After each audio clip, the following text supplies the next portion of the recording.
You should see her clothes hanging in your closet. My neighbor Rebecca's voice crackled through my cell phone. She's repainting the master bedroom as we speak. Navy blue.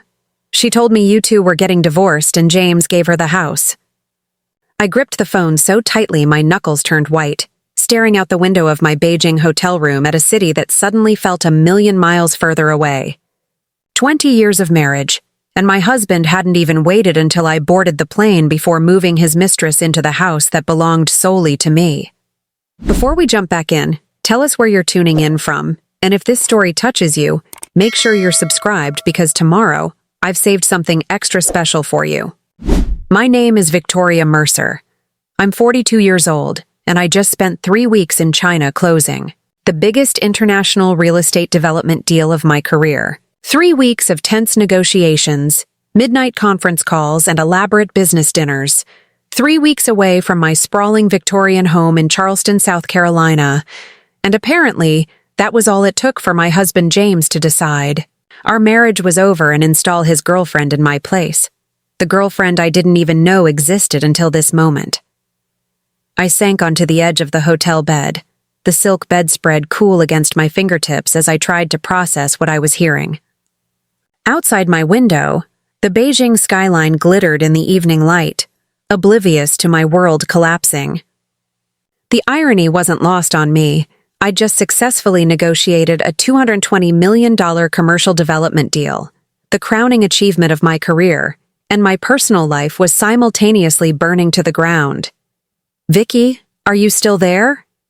Rebecca's concerned voice pulled me back to the conversation. I'm so sorry to be the one telling you this. I thought you knew. She's been parading around the neighborhood introducing herself as the new Mrs. Mercer for days now. What does she look like? The question fell from my lips before I could stop it.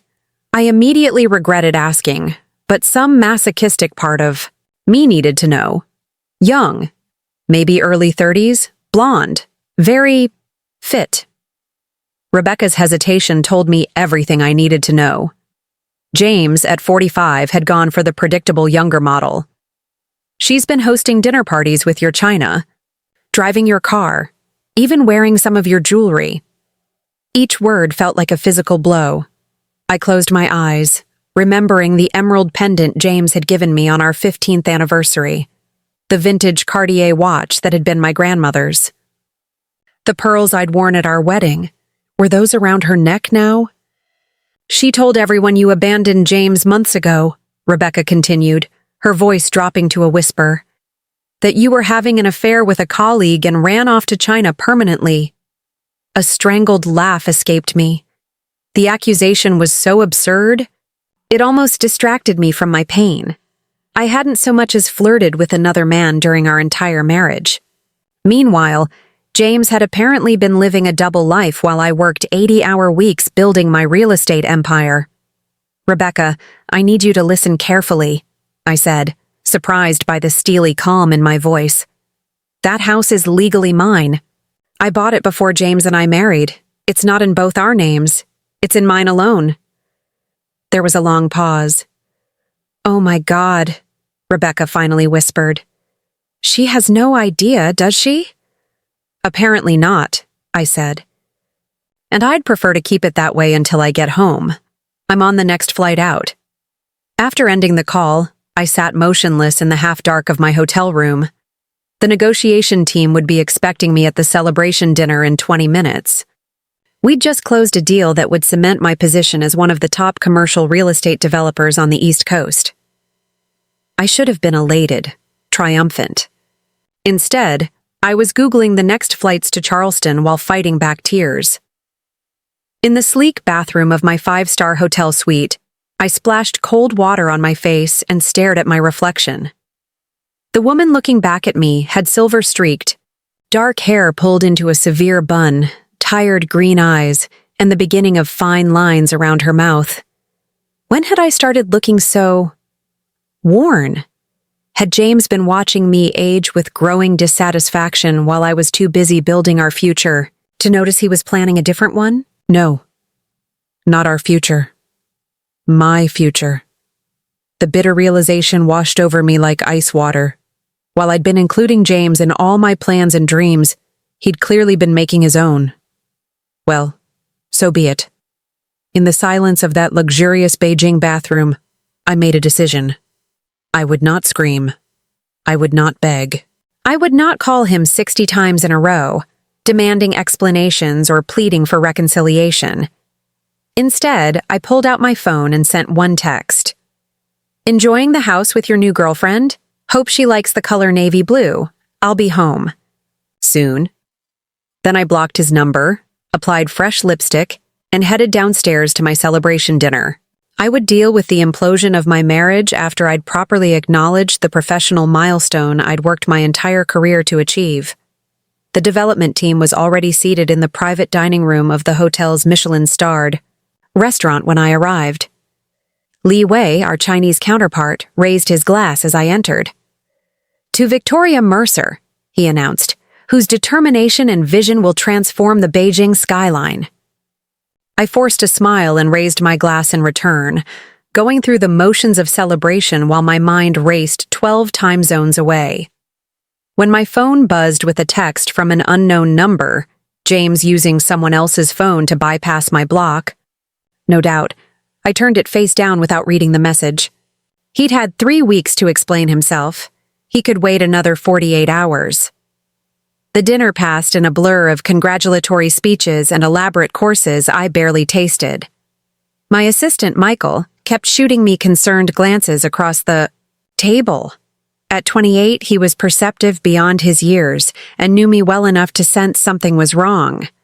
When the dessert course arrived, he leaned over. Everything okay, Victoria?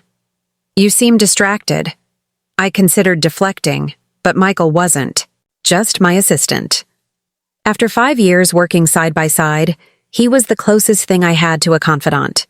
James moved another woman into our house while I've been here, I said quietly, keeping my voice steady.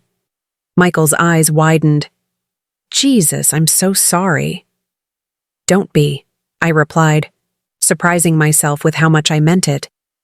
This is clearly the culmination of problems that have been brewing for a long time.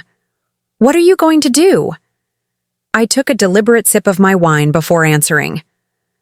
I'm going to finish this dinner.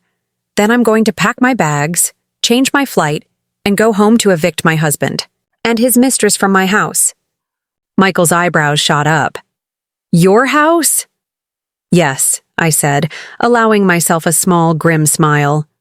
That's the part James seems to have forgotten to mention to his new girlfriend? I bought that house 5 years before we were married. It's solely in my name.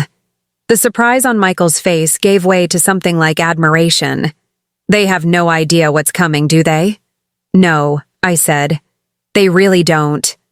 After the dinner finally concluded, I returned to my room and booked the first available flight to Charleston, leaving in just 6 hours. As I mechanically packed my suitcase, folding silk blouses and tailored pants with the same precision I applied to business contracts, I found myself mentally cataloging the past few years, searching for signs I must have missed. James and I had met when I was 22 and he was 25. I was just starting out in real estate, and he was a charming architect with ambitious dreams.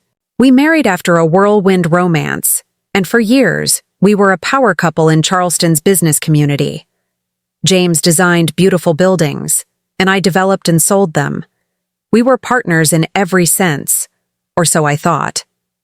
The cracks began, showing about 5 years ago when my career took off internationally while James's firm remained stubbornly local. His designs were still sought after in Charleston, but he never achieved the national recognition he craved. He started declining invitations to accompany me on business trips, claiming he was too busy with local projects. He grew quiet when I spoke about my successes, no longer offering congratulations or sharing my excitement. Looking back now, the warning signs were glaringly obvious. The late nights at his office, the new cologne, the sudden interest in fitness, the growing emotional distance, classic cliches I was too busy or too willfully blind to acknowledge. All those nights I'd called from hotel rooms around the Thais world, telling myself it was normal that he seemed distracted or rushed to end our conversations. all those homecomings where he seemed less and less excited to see me. Preparing and narrating this story took us a lot of time, so if you are enjoying it, subscribe to our channel. It means a lot to us. Now back to the story. Had he been with her even then? How long had this been going on? The questions tormented me as I zipped my suitcase closed and set my alarm for 4 a.m. But even worse than the betrayal was the humiliation. Everyone in our social circle must know by now. How many dinner parties had they attended together while I was traveling? How many neighbors had watched this woman drive my car and wear my jewelry, believing James's lies about me abandoning him? I barely slept that night, tossing and turning as I imagined scenarios for my return home. Should I call the police to report trespassers? Should I arrive with a moving company and security team? Should I calmly explain the legal situation, or simply change the locks while they were out? By the time my alarm sounded, I had settled on a plan that felt right, one that would allow me to reclaim my dignity along with my house. The 13-hour flight from Beijing to New York, followed by a connection to Charleston, gave me ample time to move from shock to grief to cold, clarifying anger. I drafted emails to my attorney requesting divorce papers be prepared immediately. I transferred half our joint savings to my personal account. I canceled our shared credit cards. And I prepared a document showing incontrovertible proof of my sole ownership of the house. As the plane began its descent into Charleston, I looked out the window at the familiar coastline, the sprawling historic downtown, and somewhere among those old streets, my beautiful Victorian home with its wide porch and intricate woodwork. The home I had fallen in love with at 25, when it was a dilapidated shell most buyers wouldn't consider. The home I had painstakingly restored room by room, using money I'd saved by living in a tiny apartment and working around the clock. The home that predated my relationship with James and would, apparently, outlast it. It was early evening when my taxi pulled up to the curb in front of my house. Lights blazed from every window, and unfamiliar music drifted out to the street. Through the bay windows of my dining room, I could see silhouettes of people gathered around my antique mahogany table, a dinner party, in my house, with my things, hosted by my husband and his mistress. For a moment, I sat frozen in the back seat of the taxi, my heart hammering against my ribs. Then I paid the driver, wheeled my suitcase up the familiar brick path, and climbed the steps to my own front door. I didn't use my key. Instead, I rang the doorbell like a visitor and waited, my passport and property deed clutched in one hand. The door swung open, and there stood James, a wine glass in his hand and shock spreading across his face. "Victoria," he stammered. You're supposed to be in China." "Clearly," I replied, my voice steady despite the adrenaline coursing through my veins. Over his shoulder, I could see a dining table full of people frozen mid-conversation, staring toward the door. At the head of my table, in my chair, sat a young blonde woman wearing my grandmother's pearls. "Who is it, darling?" she called, her voice slurring slightly from wine. "It's my wife," James said, his face draining of color. "Ex-wife," the blonde corrected loudly, pushing back from the table and sauntering toward the door. "Soon to be, anyway." She appeared beside James, slipping her arm possessively through his.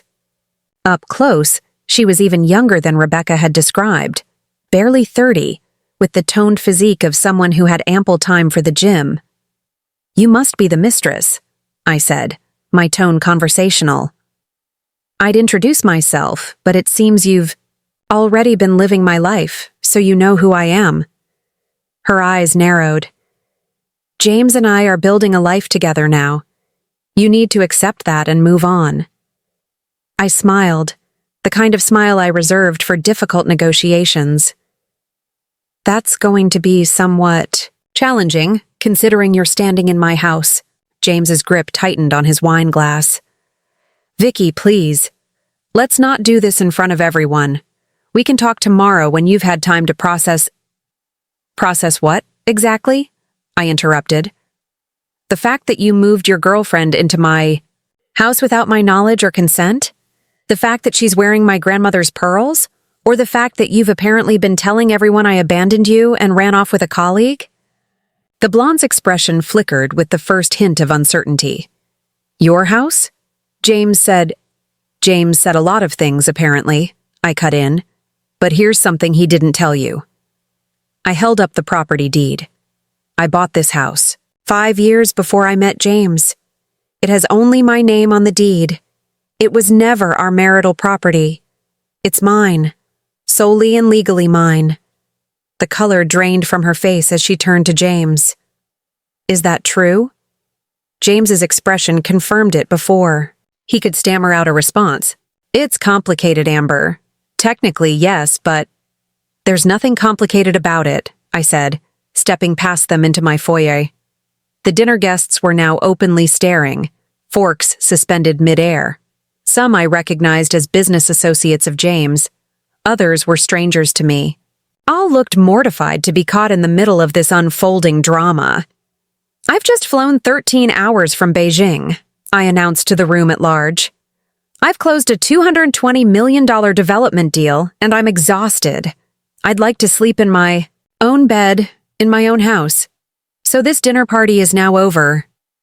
A flurry of movement followed as guests hurriedly placed napkins beside half-eaten plates and rose from their chairs, murmuring awkward apologies as they filed past me toward the door.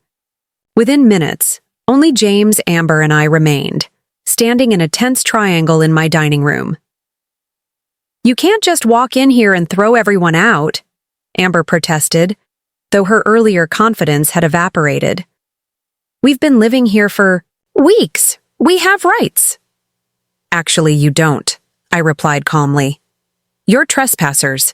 James never had the legal authority to offer you residence here. I could call the police right now and have you removed. James ran a hand through his hair. A nervous gesture I recognized from 20 years of marriage. Victoria, be reasonable. Where are we supposed to go tonight? That's not my concern, I said. You've had 3 weeks to plan your new life together. Surely that included contingencies for housing that you actually have the right to occupy. Amber turned on James, her composure cracking. You told me the house was yours. You said your name was on the deed. I contributed to the mortgage payments for years, James protested weakly. I invested in renovations. While living here rent-free, I interjected, while I paid the property taxes, insurance, and most major repairs. Your contributions might be relevant in divorce proceedings, but they don't grant you ownership. The reality of the situation was finally dawning on Amber as she looked around the dining room with new eyes, seeing it now not as her new home, but as someone else's property she had been occupying unlawfully. How much time do we have to pack? She asked, her voice small. I checked my watch. It's 7:42 p.m. now. I'll give you until midnight. That's impossible, James exploded. We can't possibly pack everything in 4 hours. You should have thought of that before you moved your girlfriend into my house, I replied. Take your personal belongings tonight. Anything that's actually yours, James. Not gifts I gave you, not things we bought together. Just what you brought into the marriage or purchased with your own separate funds. You can arrange to collect the rest later, after our lawyers have determined a fair division of marital property. And what about me? Amber demanded. I've moved my whole life in here. I finally turned the full force of my gaze on her, letting her see exactly what I thought of her role in this situation. You have until midnight to remove every item you brought into my home. After that, anything remaining becomes my property, and I'll dispose of it as I see fit. Her eyes widened with indignation, but James grabbed her arm before she could respond. Let's just start packing, he muttered. We'll get a hotel tonight and figure things out tomorrow. As they retreated upstairs, I remained in the dining room, suddenly alone with the remnants of their interrupted dinner party. Fine wine in my crystal glasses, expensive cheese on my serving platters, flowers arranged in my grandmother's vase, evidence of the life they'd been playing at while I was working across the world. I sank into a chair, the adrenaline that had carried me through the confrontation beginning to ebb. In its place came a wave of exhaustion so profound it made my bones ache. 20 years of marriage, countless shared memories, a partnership I thought would last a lifetime, all destroyed, not just by James's infidelity, but by his breathtaking selfishness and dishonesty. From upstairs came the sounds of drawers opening and closing, tense whispers, and occasionally Amber's voice rising in distress or anger. I tuned it out, pouring myself a glass of the wine they'd been enjoying and taking a long swallow.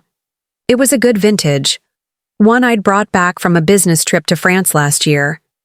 James had always had excellent taste, in wine, in architecture, in homes, in everything except, apparently, how to conduct himself with basic human decency. As the midnight deadline approached, the front door opened and closed repeatedly as they carried boxes and suitcases to James's car. Neither spoke to me as they passed through the foyer, and I made no attempt at conversation. What was there to say that wouldn't degrade us all further? At 11:58 p.m., James appeared in the dining room doorway, keys in hand. He'd aged a decade in the past few hours, his face haggard and his shoulders slumped. "Victoria," he began, his voice hoarse. "I know you won't believe me, but I never meant for things to end this way." I looked at my husband of 20 years, soon-to-be ex-husband, and felt a curious emptiness where pain should have been. "You're right," I said. "I don't believe you. If you didn't want things to end this way, I slept in the guest bedroom that night."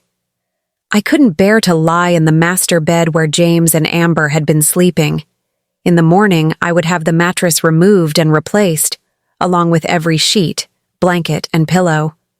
But for now, surrounded by the familiar scent of lavender sachets I kept in all the linen closets, I finally allowed myself to break down.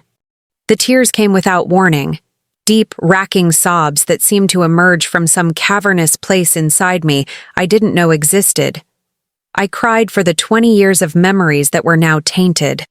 I cried for the future I'd planned and would never have. But mostly I cried because I hadn't seen it coming. Because while I'd been building a life I thought we both wanted, James had been systematically disconnecting from it. When exhaustion finally overtook me around dawn, I fell into a dreamless sleep. I awakened to sunlight streaming through unfamiliar curtains, navy blue curtains. The guest room had been redecorated in my absence. The delicate floral patterns I'd chosen were gone, replaced by masculine stripes and solid colors. This wasn't just an affair. This was a systematic erasure of me from my own home. I showered in the guest bathroom, avoiding the master suite entirely until I could face the changes they'd made there. Wrapped in a robe, I ventured downstairs to find the kitchen transformed, as well. My organized spice drawer was chaotic. My carefully arranged cookbooks had been relegated to a box in the corner. And the refrigerator held unfamiliar foods, protein shakes, probiotic yogurts, and prepackaged meals from an expensive delivery service. As I made coffee, the doorbell rang. I opened it to find Rebecca on my porch, concern etched on her face. "I saw their car leave last night with a bunch of suitcases," she said. "Are you okay?" I stepped back to let her in. "Define okay." Rebecca followed me to the kitchen, taking in my red-rimmed eyes and rumpled appearance. "Well, you're standing. That's something." I managed a weak smile. "Barely." I poured her a cup of coffee and we sat at the island counter. "I found out James has been having an affair for at least 6 months, maybe longer." "With the blonde?" Rebecca asked, stirring cream into her coffee. "Amber," I said, the name tasting bitter on my tongue. "She's 29, a personal trainer at his gym." Rebecca winced. "So cliché it hurts." "It gets worse." Apparently he told her and everyone else that I'd abandoned him months ago, that I was having an affair with someone in my Beijing office and never coming back. "That's absurd," Rebecca exclaimed. You've been working yourself to the bone for years. When would you even have time for an affair?" "Exactly," I said. "But it's the narrative he created to justify moving her in while I was gone. He needed to make me the villain." Rebecca reached across the counter and squeezed my hand. "What happened when you got home? I saw the dinner party break up pretty abruptly." I recounted the confrontation, the shock on Amber's face when she realized the house wasn't James's to offer, and the midnight eviction. Rebecca listened with widening eyes. "So what now?" she asked when I finished. "Now I need to reclaim my house," I said, looking around the kitchen that no longer felt like mine. "And then I need to figure out what's left of my life." Rebecca nodded. "I'll help with the house part. I've got a great cleaning service I use. They can be here today." "Thank you," I said, feeling the first flicker of relief since receiving her. "Call in Beijing. But I need more than cleaning. I need exorcism." After Rebecca left, I began systematically touring my own home, documenting changes with my phone camera. The evidence would be useful for divorce proceedings, my attorney had advised when I called her first thing that morning. In the master bedroom, the transformation was the most complete. My antique vanity had been replaced by a modern desk. My reading chair was gone.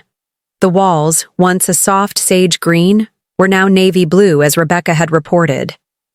I opened the closet to find half, my clothes missing. The space where they'd hung was now filled with Amber's things, skimpy dresses, workout clothes, and several items with price tags still attached.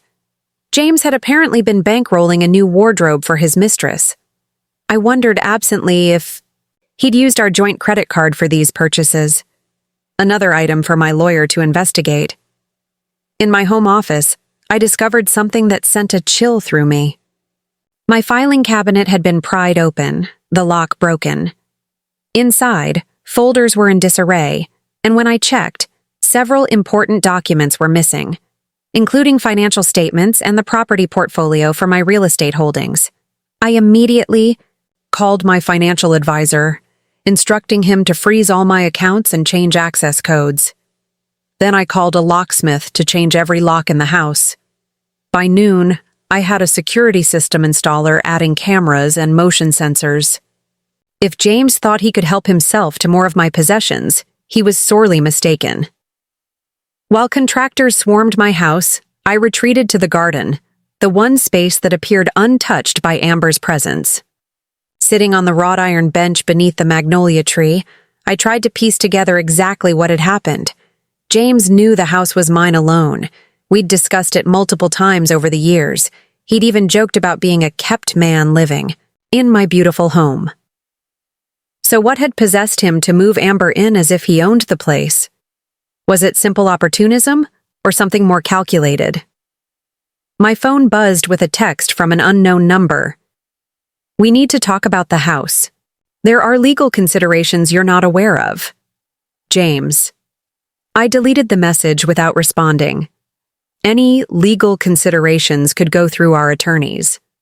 The marriage was over, and with it, any obligation I had to speak directly to the man who had betrayed me so completely.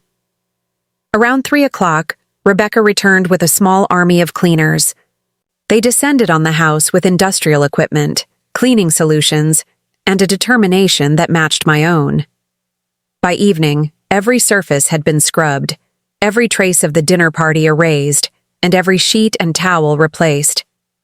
The navy, blue paint remained for now, but I had already scheduled painters to restore my sage green sanctuary the following week. As the cleaning crew packed up, Rebecca handed me a bottle of expensive champagne. "I thought you might need this," she said. "First night reclaiming your territory deserves a proper toast." I held the bottle, remembering the last time James and I had shared champagne, the night before I left for Beijing, when he'd kissed me goodbye and wished me success on the development deal. Had he already planned this betrayal then? Had Amber been waiting in the wings, ready to move in the moment my plane took off? "Actually," I said, "I think I need something stronger than champagne tonight." Rebecca nodded in understanding. "I know. just the place. An hour later, we were seated at a quiet corner table in the Cooper Lounge, an elegant speakeasy-style bar in downtown Charleston that I'd never visited despite living in the city for decades. James hated craft cocktails, preferring wine or simple scotch, so we'd never come here together. "First rule of reclaiming your life," Rebecca said, raising her martini glass. "Do all the things he wouldn't do with you." I clinked my old-fashioned against her glass. "I'm not sure I'm ready to think about reclaiming my life yet. Right now, I'm still processing the fact that it's been blown apart." Rebecca studied me over the rim of her glass. "You know what amazes me? How calm you are. If I'd found someone else living in my house, wearing my clothes, I'd be in jail for assault by now." I took a long sip of my drink, savoring the burn of bourbon. "Don't confuse calm with numb," I said. "Besides, I've spent 20 years negotiating multi-million-dollar real estate deals. You learn to control your emotions when that much money is at stake." "Still," Rebecca persisted, "you must be furious." "Oh, I am," I admitted. "But anger is useless without direction. Right now, I'm still figuring out what I want." "Divorce, obviously," Rebecca said. "That's just paperwork. I mean what I want for myself, after the divorce. Who am I without James?" "What does my life look like now?" Rebecca leaned back, considering this. "Well, you're still one of the most successful real estate developers on the East Coast. You still have your career, your friends, your beautiful home." "But what else?" I pressed. "For 20 years, every decision I made included James in the equation. Where to live, where to travel, what to eat for dinner. Even my career choices were partly shaped by our relationship. So now you get to decide for yourself," Rebecca said simply. "That's not a loss, Vicky. That's freedom." Freedom. The word hung between us, sparkling with possibility and terrifying in its vastness. I hadn't been truly free, answerable only to myself, since I was 22 years old. We ordered another round of drinks, and as the alcohol lowered my defenses, I found myself confessing fears I hadn't allowed myself to acknowledge even in my own thoughts. "What if there's something wrong with me?" I asked quietly. "What if I'm just unlovable in the long term? What if I'm so career-focused that I didn't give James what he needed?" Rebecca slammed her glass down with such force that heads turned at nearby tables. "Stop that right now," she said fiercely. "James didn't cheat because you worked too much or didn't fulfill some need. He cheated because he's selfish and weak. This is not your failure, Victoria. It's his." Her vehemence startled me. "I know that intellectually," I said, "but emotionally, I keep wondering what I missed, how I didn't see this coming." "Because you trusted him," Rebecca said. "That's not naivety. That's the foundation of marriage. He's the one who broke that foundation, not you."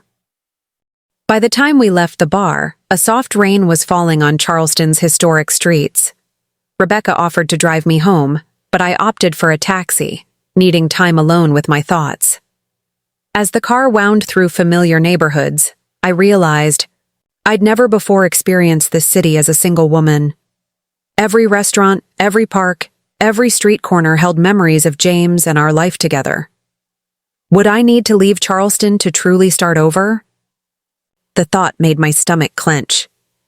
This was my home, the city where I'd built my reputation and my business. I refused to be the one who had to leave. The taxi pulled up to my house, now dark except for the new security lights illuminating the garden path. I paid the driver and stood for a moment in the gentle rain, looking at the Victorian facade that had enchanted me nearly 2 decades ago, when it was little more than a glorified ruin. I'd seen the potential beneath the peeling paint and rotting porch. I'd invested years of work and hundreds of thousands of dollars to restore its glory. This house was the physical manifestation of my ability to recognize value where others saw only problems.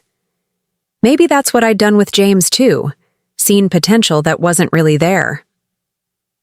Inside, the house was eerily quiet, the lingering scent of cleaning solutions, the only evidence of the day's activities.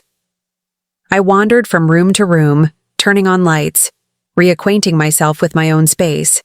In the master bathroom, the cleaners had removed all of Amber's toiletries, leaving vacant spaces on shelves and in drawers. I opened my medicine cabinet to find just one toothbrush in the holder, where two had stood for 20 years. The symbolism wasn't lost on me. I was alone now. Truly alone. My phone buzzed again, but this time it wasn't James. It was Michael, my assistant, checking in from Beijing where he'd remained to finalize paperwork on the development deal. "How are you holding?" "Up," his text read. "Reclaiming territory," I replied. "Navy walls to be addressed next week. Need me to come back early?" I considered the offer. Michael was more than capable of handling the remaining details in Beijing, and having him here would give me someone to focus on work with, a welcome distraction from the personal chaos. "Yes," I texted back, "but bring the development schematics. If I'm going to be single at 42, I might as well throw myself into work." "On it," he replied immediately. And for what it's worth, James is an idiot. The simple validation brought the sting of tears back to my eyes. I put the phone down and headed to the kitchen, suddenly aware I hadn't eaten all day. The refrigerator, now emptied of Amber's health foods, contained nothing but condiments and a half-empty bottle of white wine. I closed it and opened the freezer. Instead, finding a single container of the homemade soup I always prepared before business trips. At least they hadn't thrown out everything of mine. As the soup heated on the stove, I opened my laptop and navigated to my banking portal. The joint account James and I had maintained showed multiple large withdrawals in the weeks before my return. $5,000 here, $3,000 there. Nearly $40,000 in total had disappeared. I should have been furious, but instead, I felt a strange relief. If he'd been siphoning money, that meant he'd been planning his exit. This wasn't a spontaneous affair that got out of hand. It was calculated abandonment. Somehow that made it easier to accept. Not less painful, but cleaner. This wasn't a marriage. That could be salvaged. It was one that had been deliberately sabotaged. My email inbox was flooded with messages from friends and colleagues who had apparently heard about my dramatic return. Some expressed sympathy, others outrage on my behalf. A few contained thinly veiled curiosity masked as concern. I ignored most of them, responding only to those from my closest circle with brief acknowledgments. I wasn't ready to become the subject of Charleston's gossip mill, even if James's actions had guaranteed that outcome. Among the emails was one from my mother in Arizona. "Just heard from Elaine Johnston about your situation. Call me when you can." I sighed, imagining the conversation. My mother had never quite approved of James, considering him less ambitious than I deserved. Her "I told you so" was inevitable, even if she would be too tactful to phrase it that way directly. The soup was warm now, and I carried a bowl to the back porch, needing fresh air and the comfort of my garden. The rain had stopped, leaving behind that distinctive petrichor that made Charleston's spring evenings so intoxicating. Fireflies had begun their nightly display, flashing like erratic stars among the azaleas and camellias I'd spent years cultivating. This garden had been my sanctuary, the place I retreated to when deals went south or negotiations became too stressful. James rarely joined me out here, claiming allergies, though medical tests had never confirmed any. Another small rejection I'd accommodated without question. How many more of those had I endured over the years, making excuses for his growing distance? Movement at the edge of the property caught my eye. A neighbor walking a dog, pausing to peer through the wrought iron fence at my illuminated porch. Word had traveled fast. By tomorrow, everyone on the street would know about James and Amber, about their hasty midnight departure, about the betrayal that had ended 20 years of marriage. I lifted my soup bowl in a mock toast to the shadowy figure, refusing to hide. Let them look. Let them talk. I had done nothing wrong, and I would not behave as if I had. Inside, after washing my dishes, I found myself drawn to the one room I'd avoided during my earlier inspection, James's home office.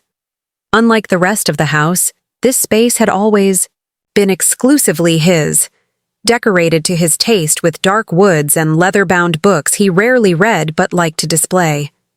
I'd never questioned his need for his own space, just as he'd never questioned mine. I opened the door slowly, unsure what I would find. The room appeared largely untouched, his desk still covered with architectural drawings and reference books. But the walls held a surprise, several framed photographs of James and Amber that must have been hastily removed during their midnight packing session. They hung beside professional awards and diplomas as if they belonged there, as if she had always been part of his life. In one photo, they stood on a beach I didn't recognize, their arms wrapped around each other, sunburned and laughing. In another, they sat at a restaurant table, clinking champagne glasses to celebrate something I would never know about. Each image was a testament to a parallel life he'd been living while married to me. I should have torn them from the walls, should have smashed the glass and shredded the photos beneath. But something stopped me, a realization that these images were evidence of James's true character, proof that I wasn't overreacting or misunderstanding the situation. I carefully removed each frame and placed them in a box, which I labeled James Personal Items, and set by the front door. In his desk drawer, I found more evidence of his duplicity: brochures for a Costa Rican resort, printed confirmations, for airline tickets for two, scheduled for the week after my Beijing trip should have ended. They had planned a vacation while I was working overseas, using funds from our joint account to finance their romantic getaway. Each discovery should have deepened my pain, but instead, I felt a curious detachment setting in. This man in the photographs, this person who planned vacations with his mistress while draining the bank account he shared with his wife, he was a stranger to me. I didn't know him at all. As I closed the desk drawer, my eye caught on something tucked behind the desk, a small safe I'd never seen before.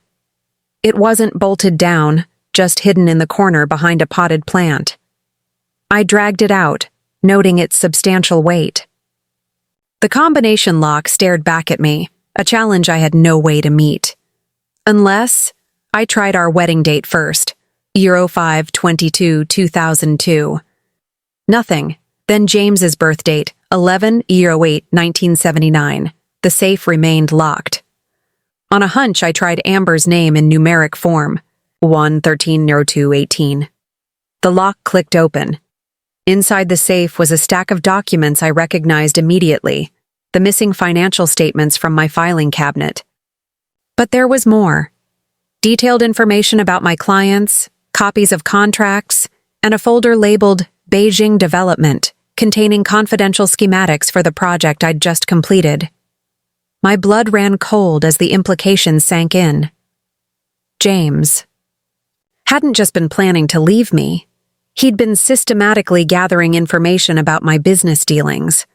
But why? What possible use could he have for technical specs and client lists?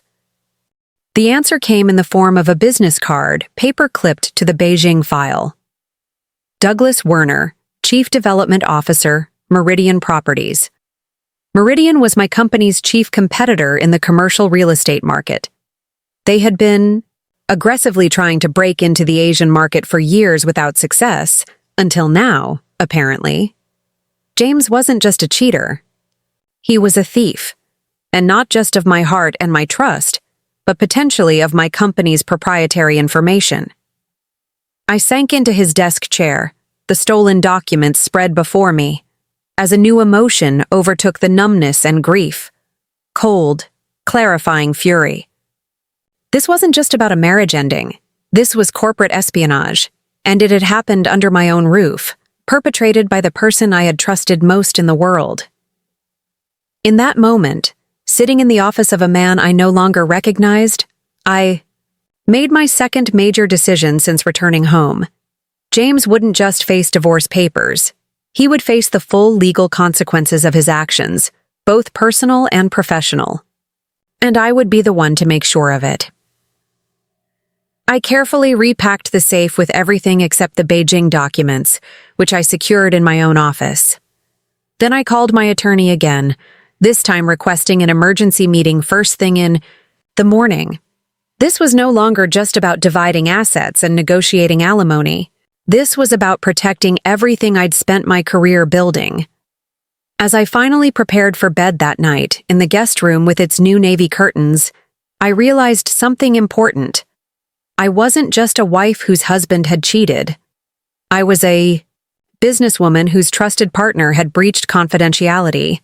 And while the wife might have been blindsided, the businesswoman knew exactly how to respond to betrayal. Swiftly, decisively, and without mercy. Corporate espionage? Eleanor. Winters raised her eyebrows over her reading glasses, examining the documents I'd brought to her office. As the top business litigation attorney in Charleston, Eleanor had handled my commercial real estate contracts for years, but this was the first time I'd needed her for something so personal. Victoria, this is serious. If James passed any of this information to Meridian Properties, we're talking potential criminal charges. I sat across from her mahogany desk, perfectly still despite the storm of emotions roiling beneath my surface. I know. And you're sure you want to pursue this angle? It will make your divorce considerably more complicated. I'm sure, I said, the words firm despite the heaviness in my chest. James didn't just betray our marriage. He betrayed my trust. As a business partner, he stole from my company. I can't let that go. Eleanor nodded, her silver bob swinging with the movement. Then we need to move quickly. First, I'll file for an emergency injunction to prevent any use of your proprietary information. Then we'll need computer forensics experts to examine James's devices. Have you called your corporate security team? They're conducting an internal audit now to determine if any information has already been compromised. Good. Eleanor made rapid notes on a legal pad. Now, about the divorce itself. Given these complications, I'm going to recommend a specialized divorce attorney to handle that aspect while I focus on the potential corporate case. By noon, I had met with a divorce attorney, scheduled appointments with a forensic accountant and a private investigator, and initiated security protocols at my company that would have made the Pentagon proud. Action felt good. Each decision, each phone call, each signature on a legal document was a step away from victimhood and toward reclaiming control. When I finally returned home that afternoon, Michael was waiting on my porch, his suitcase beside him. He'd taken the first flight back from Beijing after my text, leaving the junior associates to handle the remaining paperwork. The sight of his familiar face, concerned but refreshingly free of pity, brought the first genuine smile to my lips. Since this nightmare began. You didn't have to rush back, I said, unlocking the door to let him in. Clearly I did, he replied, following me into the foyer. His eyes widened at the navy blue walls visible through the living room doorway. Wow, she really did redecorate, and that's the least of it. I gave him a quick tour of the house, pointing out the various changes Amber had made in her brief occupation. Michael's expression grew increasingly horrified.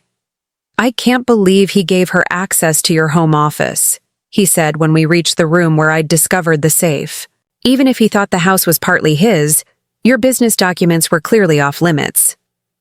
Apparently nothing was off limits, I said. But that's where we have leverage. In my kitchen, I made coffee while Michael unpacked the development, schematics he'd brought from Beijing. We spread them across the dining table, and for the next few hours, I lost myself in the familiar world of commercial real estate, square footage calculations, zoning regulations, and material specifications. This I understood. This I could control. The board wants to fast-track the second phase, Michael said, pointing to a section of the blueprints. They were impressed with how smoothly the negotiations went.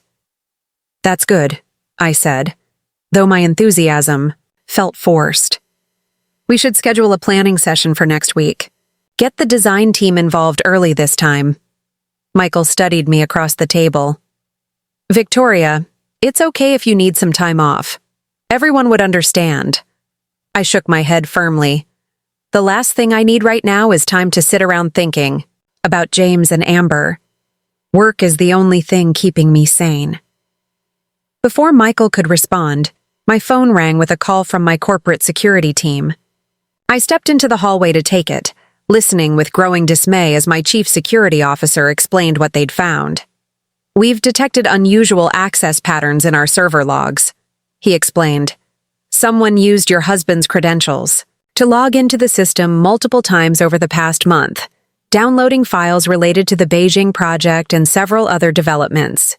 My stomach clenched. Can you tell where the access came from?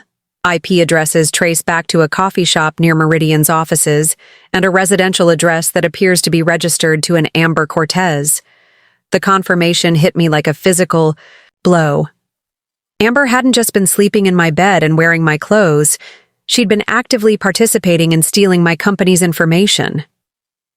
How bad is the breach? I asked, struggling to keep my voice steady. Significant, but containable. They accessed design specifications and some financial projections, but not client lists or partnership agreements. We've already revoked all of James's access credentials and implemented additional security measures. After ending the call, I returned to the dining room where Michael waited expectantly.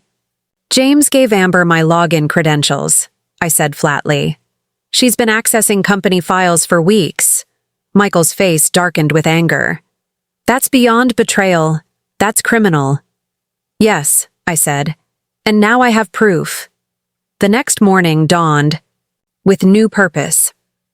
Eleanor had secured an emergency hearing for a temporary restraining order against both James and Amber, preventing them from using or sharing any information obtained from my company's servers.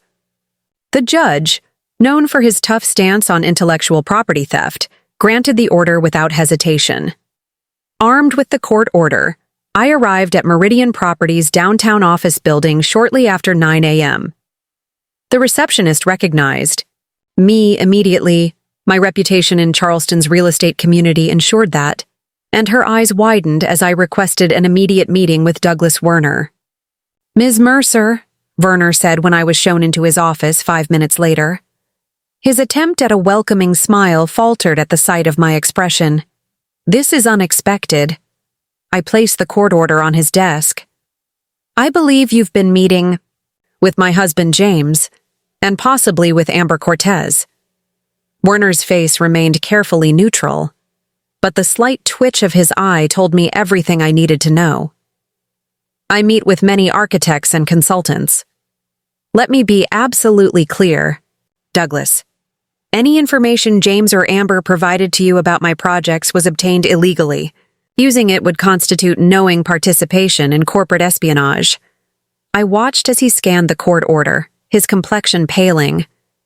Victoria, I assure you— Save it, I interrupted. I'm not here for assurances. I'm here to inform you that my team is conducting a full security audit. If we find evidence that Meridian has implemented any of my company's proprietary designs or strategies, I will pursue every legal remedy available to me. Werner set the paper down carefully. What exactly do you want? Complete transparency. Every email, every document, every communication between Meridian and either James or Amber, and your personal guarantee that any information they provided has been deleted and will never be used. He leaned back in his chair, assessing me. We'd been competitors for years, sometimes bitter ones. But there had always been a baseline of professional respect between us. You know I can't hand over company communications without a formal discovery process. True, I acknowledged. But you can voluntarily cooperate now, or you can wait for the subpoenas and deal with the publicity of a high-profile corporate espionage case. Your choice. By the time I left Meridian's offices an hour later, Werner had agreed to an independent audit of their files and promised full cooperation with my legal team. It wasn't a complete victory, but it was a start, and more importantly, It was a clear message that I would not be an easy target. I spent the rest of the day meeting with my company's executive team, explaining the situation with as much professionalism as I could muster. Their expressions ranged from shock to outrage to sympathy, but I detected no pity, only a renewed commitment to protecting what we'd all worked so hard to build. "We should consider this an opportunity," said Larissa Chen, my chief innovation officer. "We've been meaning to overhaul our security protocols anyway. This gives us the impetus to implement those changes immediately." I nodded gratefully. I was thinking the same thing. Let's use this as a catalyst for strengthening our systems, not just technologically, but structurally. As the meeting concluded, Larissa lingered behind. "Victoria, I hope you don't mind me asking, but do you have somewhere to stay? Somewhere other than your house? It might be good to have a change of scenery." The question caught me off guard.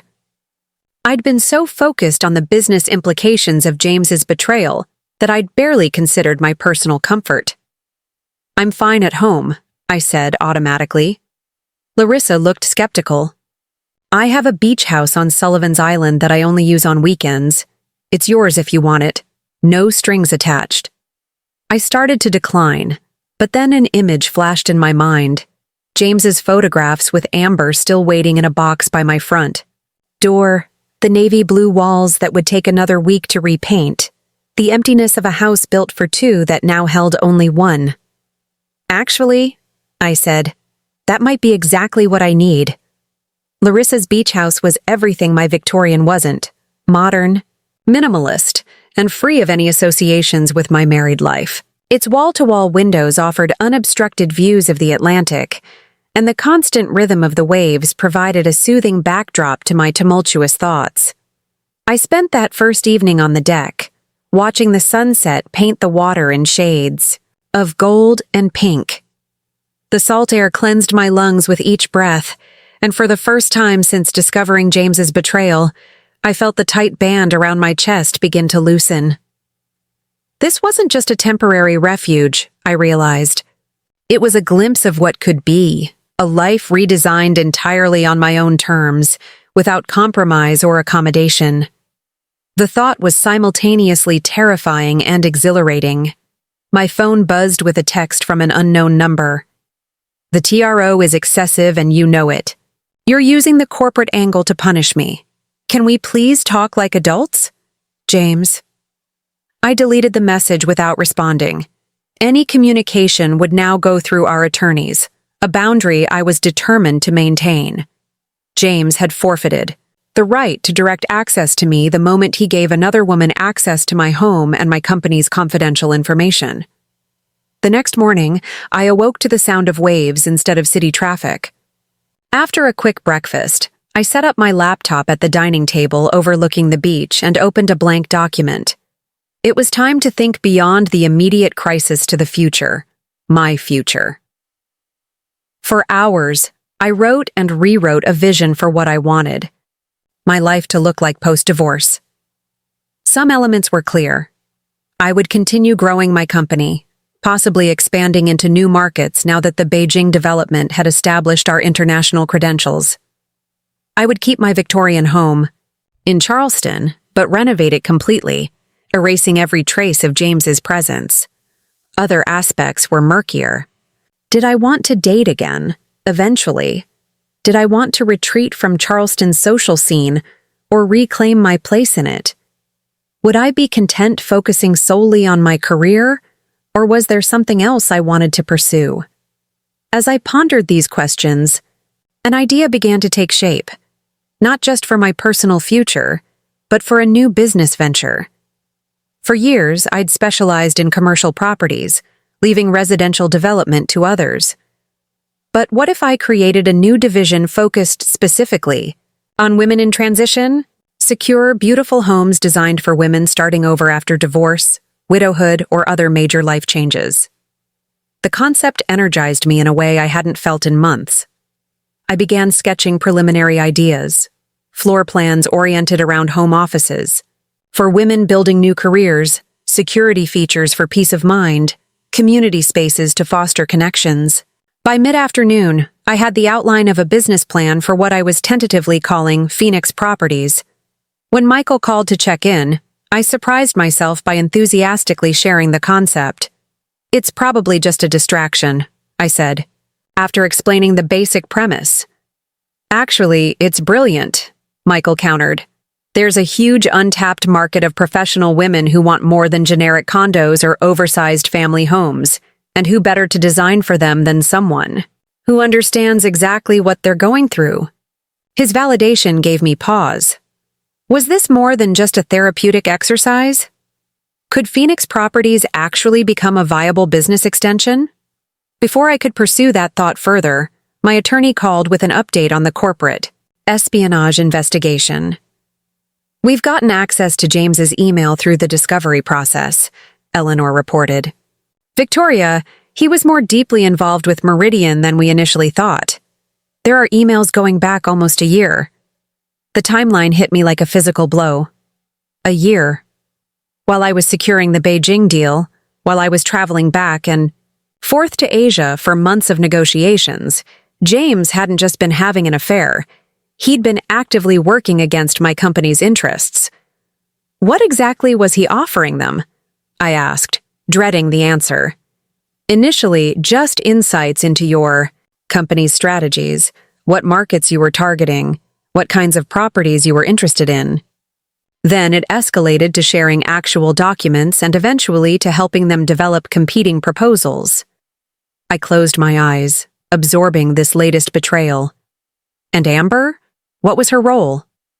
From what we can tell, she started as just the affair. But James began using her to access your home office while you were traveling. The emails suggest she was initially reluctant, but Werner offered her a job at Meridian as a consultant, which appears to have been essentially payment for industrial espionage. My mind flashed to the young woman who had sat at the head of my dining table wearing my grandmother's pearls. Had that been part of the act, too? Dressing the part of the successful executive's wife while secretly undermining my company? "What's our next step?" I asked, focusing on action rather than emotion. "We have enough evidence to file criminal charges," Eleanor said. "But before we do that, I'd like to approach them with a settlement offer. We have significant leverage now." "What kind of settlement are you thinking?" "Full financial disclosure, from both James and Amber. Return of all misappropriated funds, a legally binding agreement never to work in commercial real estate development again, and of course, extremely favorable terms in your divorce settlement." I considered these options, weighing the satisfaction of seeing James and Amber face criminal charges against the practical benefits of a clean, swift resolution. "Let me think about it," I said finally. "I'll give you my decision tomorrow." After hanging up, I returned to the deck, needing the expansiveness of the ocean view to process this new information. The sun was beginning to set again, casting long shadows across the sand. In the distance, a group of dolphins surfaced briefly. Before disappearing beneath the waves, criminal charges would mean a lengthy public legal process, reporters digging into my marriage, my company, my personal life. The story would dominate Charleston's business community for months, possibly years. James would likely face jail time. Amber, too, potentially. Was that what I wanted? Revenge served publicly and definitively? I thought about the Phoenix Properties concept I'd been developing all day, about creating something positive from the ashes of my marriage, about helping other women navigate similar transitions with dignity and strength. How would pursuing criminal charges affect that vision? Would it enhance my credibility as someone who understood the need for women to protect themselves, or would it cast me as bitter and vindictive? As darkness fell over the beach, I reached a decision that surprised me with its clarity. This wasn't about punishment anymore.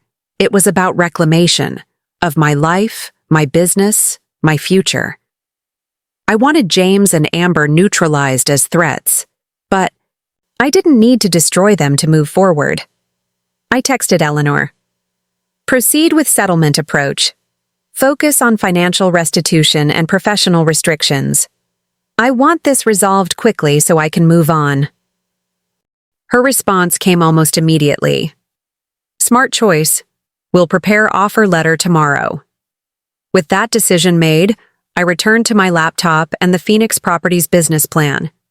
If I was truly committed to this new direction, I needed more than just conceptual designs. I needed market research, financial projections, and a team who could execute the vision. I began making a list of potential team members, starting with a brilliant female architect I'd worked with on several commercial projects. She'd recently mentioned wanting to transition to more meaningful work after her own divorce.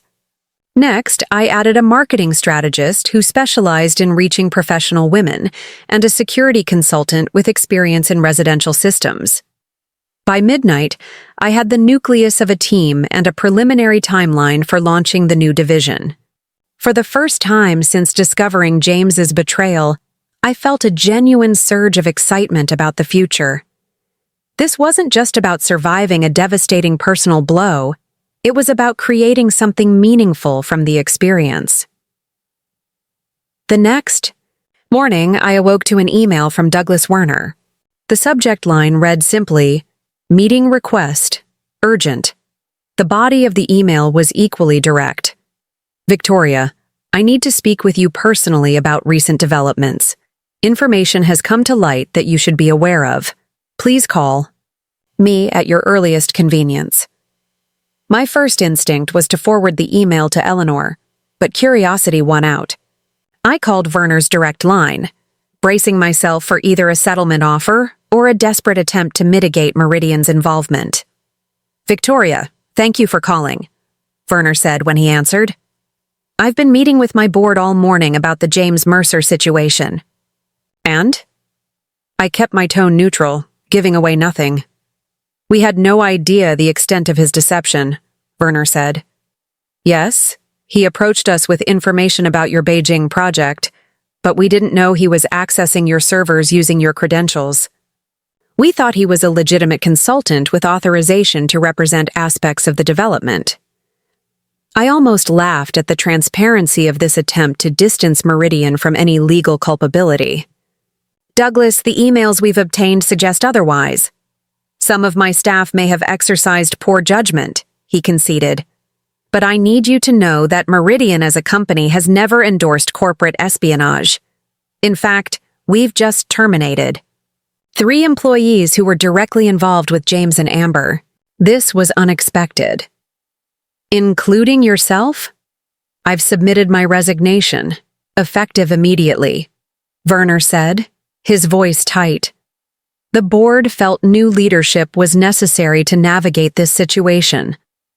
I sat with this information, recalibrating my understanding of the situation. Werner was the fall guy, willingly or otherwise, for Meridian's involvement, which meant the company was running scared, desperate to avoid a public scandal and potential criminal charges. "What exactly are you proposing, Douglas?" "Meridian wants to make this right," he said.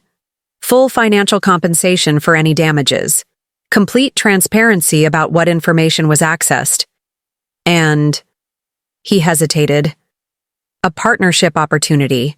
On the next phase of the Beijing development." I nearly dropped the phone. "You can't be serious." "The board feels this could be a unique opportunity to turn a negative situation into a positive collaboration. Your expertise in the Asian market combined with Meridian's domestic resources could create something extraordinary." The audacity was almost admirable. Meridian wasn't just trying to avoid litigation. They were attempting to leverage the situation into a business opportunity. In another context, I might have respected the strategy. Now it felt like yet another attempt to profit from my personal pain. "I'll discuss your proposal with my attorneys," I said coolly. "In the meantime, I expect full cooperation with our ongoing investigation." After ending the call, I stood at the beach house windows, watching waves crash against the shore with a rhythm that had existed long before my problems and would continue long after they were resolved. The ocean's perspective was exactly what I needed, a reminder that even the most devastating personal storms eventually subside. Meridian's offer wasn't just a settlement proposal. It was an acknowledgement of my company's value and my personal power in the industry. James had tried to undermine me, to steal what I'd built, to replace me in every sense. Yet here I stood, stronger than before, with new opportunities emerging from the very betrayal that was meant to destroy me.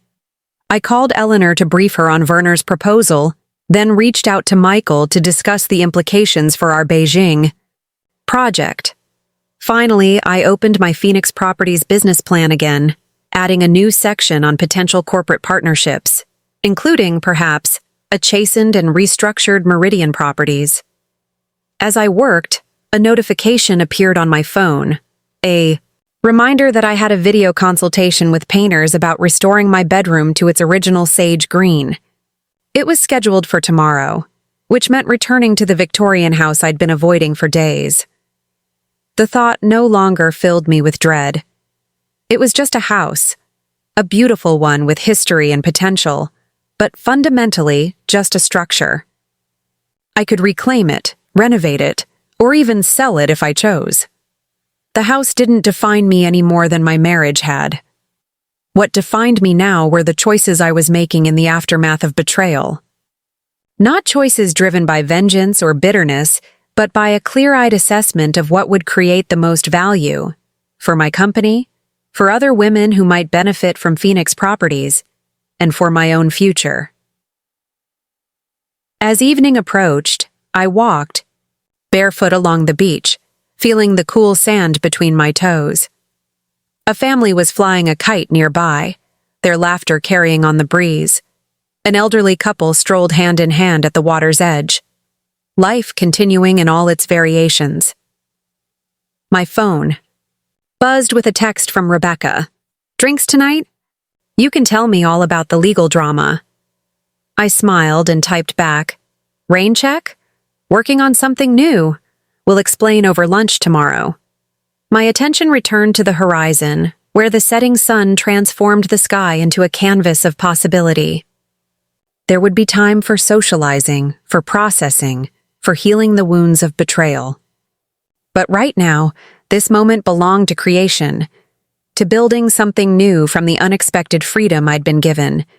And for the first time since returning from Beijing to find another woman in my house, I felt genuinely, unexpectedly grateful for the chance to reinvent my life entirely on my own terms. 6 weeks after discovering Amber in my home, I stood in the center of a completely transformed master bedroom. Gone was the navy blue paint, replaced by a serene sage green that made the morning light dance across the walls. The antique four-poster bed that James and I had shared was gone too, donated to a women's shelter and replaced with a sleek, modern platform bed positioned to capture the view of my garden. Nothing in this room reminded me of my previous life, which was precisely the point. "What do you think?" asked Sonia Martinez, the interior designer I'd hired to help reclaim my spaces. A divorce survivor herself, Sonia specialized in what she called liberation design, helping women transform their homes after relationships ended. "It's perfect," I said, running my hand along the crisp white bedding. "It feels like yours," Sonia supplied with a knowing smile. "Not shared, not compromised, completely yours." She was right. The entire house had undergone a similar metamorphosis over the past month, not just erasing traces of James and Amber, but reimagining spaces to reflect my tastes alone. My home office had expanded into what had been James's workspace. The formal dining room where I'd confronted them during their dinner party was now a light-filled art studio where I'd begun experimenting with painting, a hobby I'd abandoned years ago when James commented that it took too much time away from our social obligations. The renovations weren't just physical, but symbolic, a tangible manifestation of the internal changes I'd undergone since that fateful call from Rebecca. I was no longer the woman who had built her life around accommodating a husband. I was someone new, someone stronger, more focused, and unexpectedly happier. "The contractors finished the back deck yesterday," I told Sonia as we descended the stairs. I'm thinking of hosting a small gathering to officially reclaim the space. A housewarming for a house you've owned for years, Sonia mused. I love it. Symbolic fresh starts are important. In my newly redesigned kitchen, I made coffee, while Sonia spread out fabric samples for the living room curtains. The settlement negotiations with James were nearly complete, with terms so favorable to me that even my aggressive attorney was impressed. James had agreed to relinquish all claims to marital assets, pay substantial restitution for the funds he'd taken from our joint accounts, and sign a non-compete agreement that would prevent him from working with any of my company's competitors for 5 years.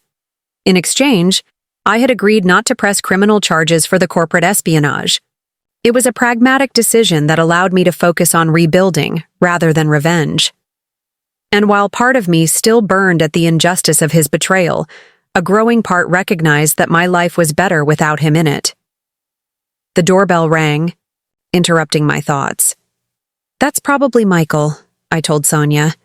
He's bringing the preliminary market research for Phoenix properties. But when I opened the door, it wasn't my assistant standing on my porch. It was Amber. 6 weeks had dramatically changed her appearance. The confident, polished woman who had sat at the head of my table wearing my grandmother's pearls was gone. In her place stood someone who looked smaller somehow, her designer clothes replaced by simple jeans and a t-shirt, her perfectly highlighted hair now showing dark roots. "What are you doing here?" I asked, not bothering to hide my shock or displeasure. Amber clutched her purse with white-knuckled hands. "I need to talk to you, please. It's important." Every instinct screamed to shut the door in her face, but curiosity overrode my anger. 5 minutes, I said, stepping onto the porch rather than inviting her inside. I closed the door behind me, leaving Sonia in the kitchen. Amber's eyes darted nervously to the street, then back to me. "I'm not supposed to contact you directly. The lawyers said—" "Then why are you here?" I interrupted. She took a deep breath. "Because you deserve to know the truth. The whole truth, not just what James has admitted." A chill ran through me despite the warm spring air. What truth? "It wasn't just about the affair, or even about the corporate information," she said, her voice barely above a whisper. "It was about the house. This house. James knew it was valuable, historically significant. He wanted to sell it after the divorce." I stared at her, uncomprehending. "The house isn't marital property. He couldn't sell it." He thought he could prove that his investments in renovations entitled him to a portion of its value. He had an expert assessment done that calculated his contribution at nearly 30% of the current market value. The calculation was absurd. James had contributed to some renovations, but nowhere near that proportion. And more importantly, the legal principle simply didn't work that way for property that was separately owned before marriage. "That's not how property law works," I said. Any halfway competent attorney would have told him that. Amber's gaze dropped to the porch floor. He wasn't planning to use conventional legal channels. He had connections. People who could create backdated documents showing greater financial contributions than he actually made. A sick feeling grew in my stomach. "Are you saying he was planning to commit fraud?" She nodded miserably. "That's why he wanted me to take photos of everything in the house, to document what he could claim. That's why he had me repaint rooms and replace furniture, to establish that he was making substantial improvements to the property." My mind raced back to the navy blue bedroom, the replaced furniture, the redecorated guest room. Those weren't just Amber's decorative preferences. They were calculated moves in a scheme to defraud me of my most valuable asset. "Why are you telling me this now?" I asked, studying her face for deception. "Because I didn't know what I was getting into," she said, her voice cracking. "I thought James was separated, getting divorced from a wife who had abandoned him. By the time I realized he was lying, I was already involved in something illegal. And now—" She swallowed hard. "Now I'm facing potential charges for my role in accessing your company's information. I could lose my professional certification, my reputation, everything. That was your choice, I said, unmoved by her self-pity. You chose to access confidential information. You chose to wear my clothes and jewelry. You chose to live in my house under false pretenses. Tears welled in her eyes. I know, and I'm not asking for forgiveness or leniency. I just thought you should know how calculated this all was, in case it affects your settlement negotiations. Before I could respond, a familiar car pulled into my driveway, Michael arriving with the Phoenix Properties research. Amber glanced. At him, then back at me. I should go. I've said what I came to say. As she hurried down the porch steps, I called after her. Amber. She turned, hope flashing briefly across her face. The pearls you were wearing that night, my grandmother's pearls. Did you return them with the other jewelry? Her expression crumbled. James sold them. I'm sorry. I didn't know they were family heirlooms until later. She fled to her car as Michael approached, confusion evident on his face. Was that? Yes, I said, watching Amber's car disappear down the street. And she just gave me some very interesting information. Inside, I briefed Michael and Sonia on Amber's revelation while trying to process my own emotions. The calculated nature of James's scheme, not just betraying me emotionally and professionally, but attempting to steal my home through fraud, should have devastated me. Instead, I felt an odd sense of relief. The man I'd been married to for 20 years was truly a stranger, which somehow made the betrayal easier to bear. I hadn't missed signs or ignored red flags. I'd been deliberately deceived by someone who had become expert at deception. We need to tell Eleanor about this immediately, Michael said. It could strengthen your position in the settlement negotiations. Actually, I said slowly, I think it might be time to revisit the question of criminal charges. Sonia looked up from her fabric samples. I thought you wanted to avoid that route. I did. When I thought this was about an affair that got out of hand or even opportunistic corporate espionage. But fraud is different. And if James was willing to create false documents to claim ownership of my house, what else might he be falsifying? The question hung in the air as my phone rang. A call from my financial advisor, Caroline Wu.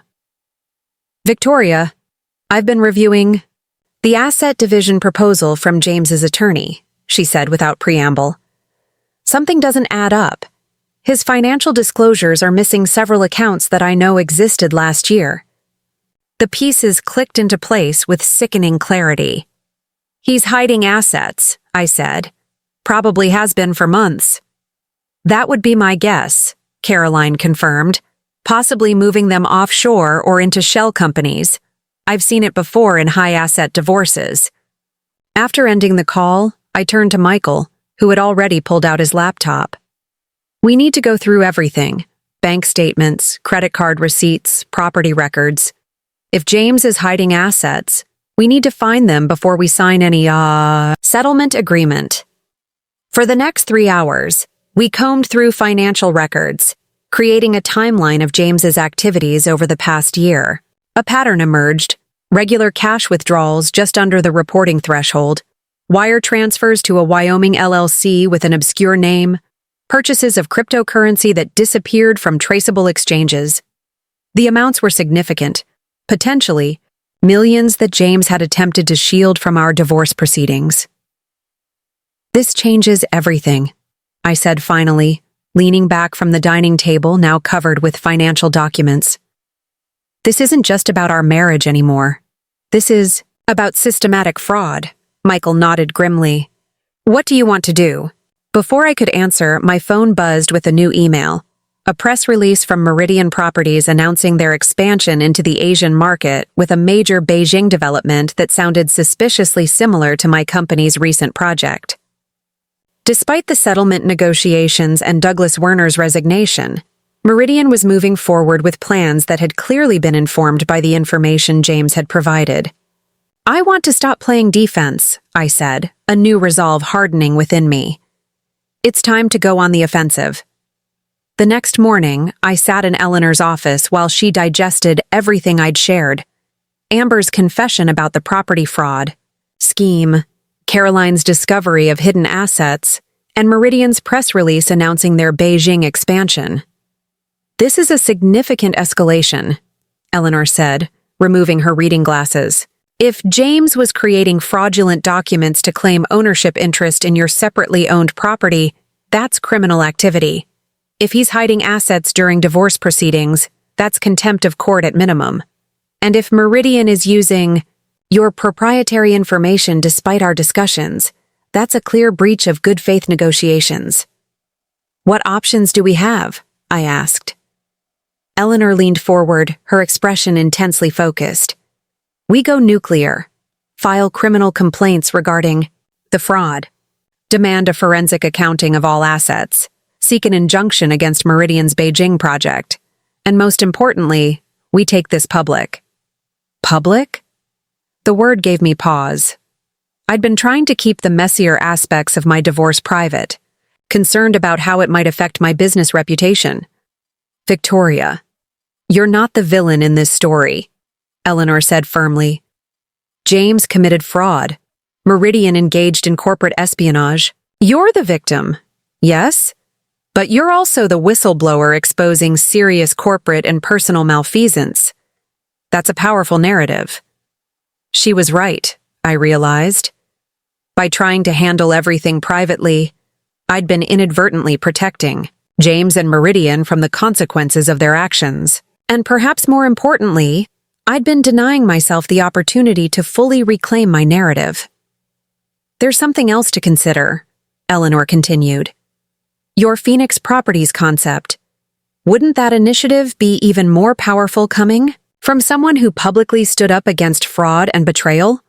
Someone who not only survived but thrived after experiencing exactly what your target clients are going through?" The perspective shift was immediate and clarifying. Phoenix Properties wasn't just a business diversification, it was a platform, a way to transform my personal trauma into something that could help countless other women navigate similar situations. And my own story, if I was willing to tell it, could be the most powerful marketing tool imaginable. "Let's do it," I said, newfound certainty in my voice. "All of it. The criminal complaints, the forensic accounting, the injunction against Meridian. And let's prepare a press strategy that links it all to the launch of Phoenix Properties." Eleanor smiled, a glint of approval in her eyes. "That's the Victoria Mercer I've known for 15 years. Strategic even in crisis." As I left her office, my phone rang with an unfamiliar number. I almost declined the call, but something made me answer. "Ms. Mercer?" "This is Laura Chen from Women in Business magazine. We're doing a feature on female entrepreneurs who have overcome significant personal challenges. Your name came highly recommended by several sources." I stopped in the middle of the sidewalk, pedestrians flowing around me like a river around a stone. This wasn't just a coincidence, it was an opportunity, precisely the kind of platform I needed to launch Phoenix Properties and reclaim my public narrative. "Actually, Laura," I said, "I have quite a story to tell. When would you like to meet?" 3 days later, I sat across from Laura in my newly redesigned living room, the recorder between us capturing a conversation that ranged from my discovery of Amber in my home to the corporate espionage scheme to my vision for Phoenix Properties. I spoke with a candor that would have been impossible just weeks earlier, no longer concerned about protecting James's reputation or preserving the illusion of our perfect marriage. "What do you want other women to take from your experience?" Laura asked as our interview neared its conclusion. I considered the question carefully, looking around at the home I had reclaimed, thinking of the business I had protected and the new venture I was creating. "That betrayal doesn't define you," I said finally. "That losing what you thought was the foundation of your life, whether it's a marriage, a home, or a sense of security, isn't the end of your story. It's the beginning of a new chapter that you get to write on your own terms." Laura nodded appreciatively, turning off her recorder. "This is going to be our cover story for the July issue. The timing aligns perfectly with your launch of Phoenix Properties." As she gathered her notes, I felt a weight lift from my shoulders. The burden of secrecy, of shame, of the unspoken agreement to protect those who had betrayed me. For the first time since returning from Beijing to find Amber in my home, I felt completely, authentically myself. The breakthrough wasn't just about the magazine cover or the public platform for Phoenix Properties. It was the internal recognition that I wasn't diminished by James's betrayal. I was expanded by it, forced to grow in ways I would never have chosen, but now wouldn't trade for anything. As Laura left, Michael arrived with final drafts of the Phoenix Properties business plan. "The magazine interview went well?" he asked, noting my expression. "Better than well," I said. "It was exactly what I needed, what we needed for Phoenix." We spread the business plan across my dining table, the same table where I had confronted James and Amber during their dinner party, now repurposed as the birthplace of my new venture. The symmetry wasn't lost on me. "The first property is ready for review," Michael said, pulling up photos on his tablet. "It's a historic home in Savannah. That would be perfect for our initial model, a showcase for what Phoenix Properties can offer women in transition." The photos showed a beautiful southern home with good bones but clearly in need of restoration, much like my own Victorian had been when I first purchased it. And much like I had been 6 weeks ago, standing in my foyer confronting the wreckage of my marriage. "It's perfect," I said, already envisioning the transformation, both of the property and of the woman who would eventually call it home. "Let's make an offer immediately." As we finalized the details, my phone buzzed with a text from Eleanor. "Criminal complaints filed. Forensic accountant starting tomorrow.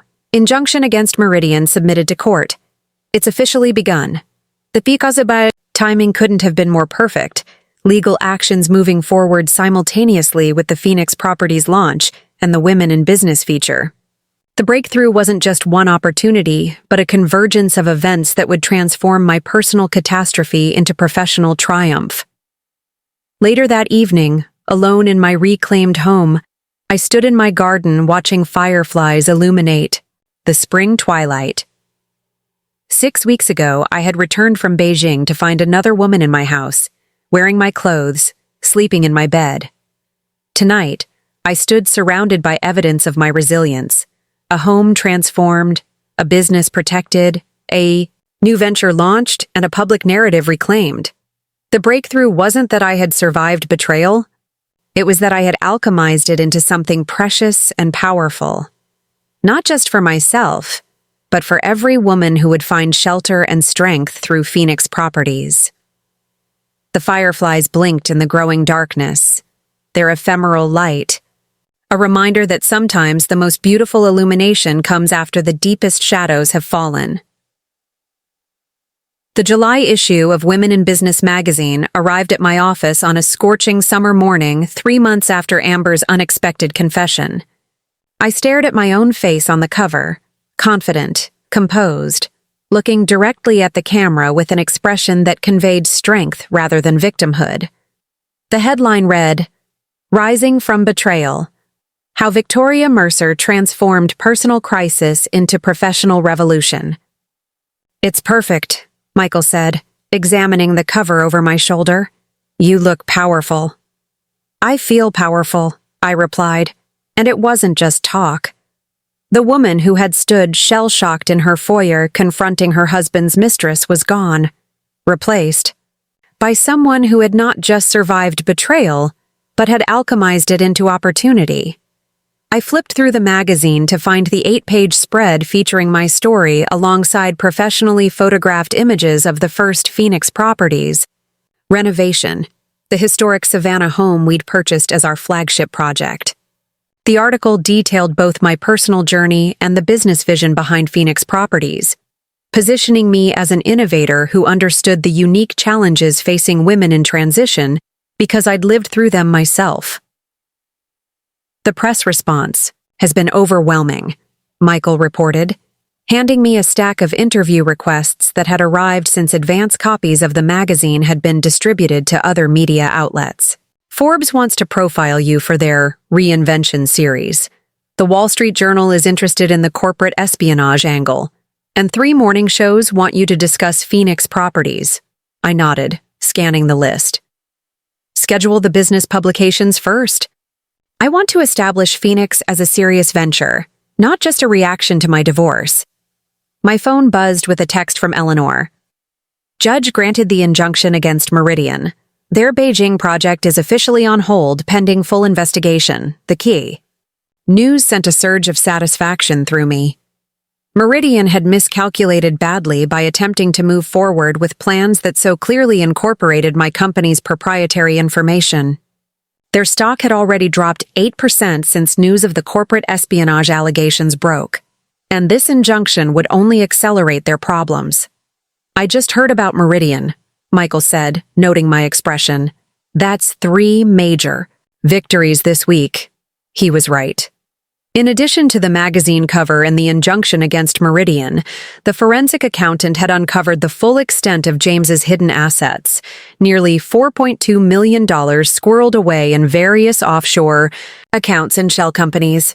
The judge overseeing our divorce had been so appalled by the deception that he'd ordered all hidden assets forfeited to me as punishment for James's attempt to defraud the court. Any word from James? Michael asked carefully. Not directly, I said.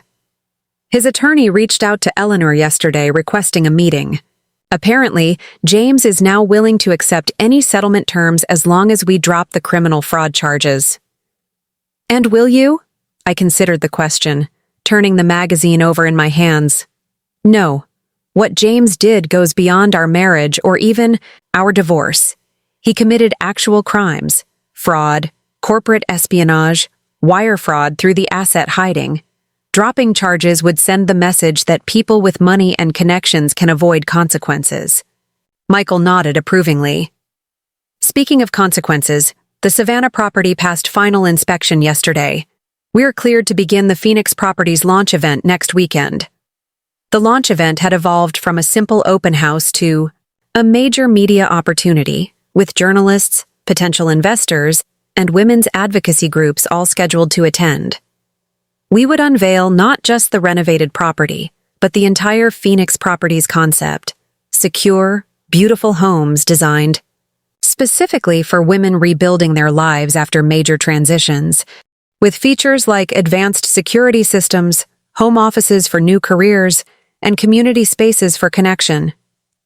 Is everything ready for the panel discussion? I asked. Yes. We have 4 speakers confirmed: the divorce attorney, the financial advisor, the security expert, and you. The topic is securing your future, practical steps for women starting over. The panel had been my idea, a way to provide actual value to attendees beyond just showcasing our renovation. It represented everything I wanted Phoenix Properties to be, not just a real estate company, but a resource for women navigating difficult transitions. As Michael left to handle the day's meetings, I took a moment to truly absorb how far I'd come. In the 4 months since returning from Beijing, my divorce was nearly finalized. Phoenix Properties had moved from concept to reality with our first property renovation complete and 3 more properties under contract. My main company had not only weathered the corporate espionage attempt, but had emerged stronger, with enhanced security protocols and a reputation for resilience. And I had discovered strengths I never knew I possessed: the ability to completely reimagine my life, to transform betrayal into purpose, and to stand publicly in my truth without shame or hesitation. The Phoenix Properties launch event in Savannah exceeded even my most optimistic expectations. More than 200 people toured the renovated historic home, marveling at the thoughtful design features specifically created for women starting new chapters. Security experts demonstrated the state-of-the-art system that could be controlled remotely from anywhere in the world. Interior designers explained how each space had been crafted to balance beauty with functionality for professional women. but the true highlight was the panel discussion held in the garden behind the house. Nearly 100 women listened intently as experts shared practical advice on protecting assets, securing financial independence, and rebuilding after significant life disruptions. When it was my turn to speak, I looked out at the sea of faces, some bearing the unmistakable signs of recent trauma, others simply curious about the innovative concept behind Phoenix Properties. I set aside my prepared remarks, deciding instead to speak directly from experience. 4 months ago, I returned from a business trip to find another woman living in my house, I began, my voice steady and clear in the warm Savannah evening. She was wearing my clothes, using my things, and sleeping in my bed. My husband had moved her in the moment my plane took off, telling her and everyone else that I had abandoned him. A murmur rippled through the audience. I could have fallen apart. I could have retreated into shame or private grief. Instead, I made a series of decisions that transformed that moment of devastation into the catalyst for the most significant growth of my life. I gestured to the beautifully renovated house behind me. Phoenix Properties was born from that experience, not just as a business opportunity, but as a mission to create spaces where women can rebuild their lives with security, dignity, and beauty. Because I learned firsthand that the story doesn't end with betrayal. It begins with how you respond to it. The applause was immediate and sustained, followed by a flood of women approaching me afterward to share their own stories of transition, divorces, widowhood, career changes, relocations. Each one confirmed what I had suspected. There was a profound unmet need for what Phoenix Properties offered. Among the crowd was a tall, distinguished woman who waited patiently until the others had dispersed. "Ms. Mercer," she said, extending her hand. "I'm Catherine Woodward, Editor-in-Chief of Architectural Digest. I'd like to feature Phoenix Properties in our Innovations in Design issue." My heart raced at the opportunity. Architectural Digest was the pinnacle of design publications, with influence that extended far beyond its affluent readership to shape broader trends in the industry. "We've never featured a concept quite like this," Catherine continued. "Properties designed specifically for women in transition, with both practical and emotional needs considered in every aspect of the design. It's revolutionary." "That's exactly what we're aiming for," I said. "Not just beautiful homes, but spaces that facilitate healing and new beginnings." By the end of our conversation, Catherine had not only committed to a feature spread, but had also proposed a regular column on design for transition that would allow me to share the philosophy behind Phoenix Properties with a broader audience. The event wound down. Michael approached with a tablet displaying real-time analytics. "We've had over 5,000 visits to the website since the panel discussion began, and 300 preliminary applications for the next Phoenix property." The numbers confirmed what the energy of the event had already told me. Phoenix Properties had struck a powerful chord. What had begun as my personal response to betrayal had evolved into something much larger, a movement that resonated with women across demographics and experiences. Later that evening, after the last guests had departed, I walked alone through the quiet rooms of our first completed Phoenix property. Each space had been designed with intention. The home office with its ergonomic features and abundant natural light. The security room with monitors displaying all exterior approaches. The meditation garden visible from the primary bedroom. The kitchen designed for both solitary meals and entertaining. This house represented everything I had learned through my own transition, that security created the foundation for healing, that beauty nourished the soul during difficult times, that practical functionality supported reinvention. And now, soon, it would become home to a woman embarking on her own journey of transformation. As I locked up the property and headed to my hotel, my phone buzzed with a news alert. Meridian. Properties faces SEC investigation following corporate espionage allegations. The article detailed how the Securities and Exchange Commission had opened a formal investigation into Meridian, based on evidence that had emerged during the discovery process for my corporate espionage lawsuit. The consequences of James's actions were expanding beyond our personal realm, beyond even the criminal charges he faced for fraud. An entire company was now under federal investigation because they had chosen to use stolen information rather than compete ethically. I should have felt vindicated, but instead I felt oddly disconnected from the drama. Meridian's problems, James's legal troubles, they seemed to belong to another lifetime, one where my identity and worth had been tied to my marriage and my position in Charleston's social hierarchy. My phone rang with a call from Rebecca, who had been managing media at the Charleston end of the launch. "Victoria, you won't believe what happened," she said without preamble. "James showed up at the house while you were in Savannah." My pulse quickened. What did he want? To talk to you. He seemed desperate, said he needed to explain before the sentencing hearing next week. When I told him you were in Savannah launching Phoenix Properties, he broke down completely. I closed my eyes, trying to imagine James, always so controlled, so concerned with appearances, breaking down in front of Rebecca. Did he say anything else? Just that he never meant for things to go this far. That he was sorry. The usual empty apologies men offer when they're facing consequences.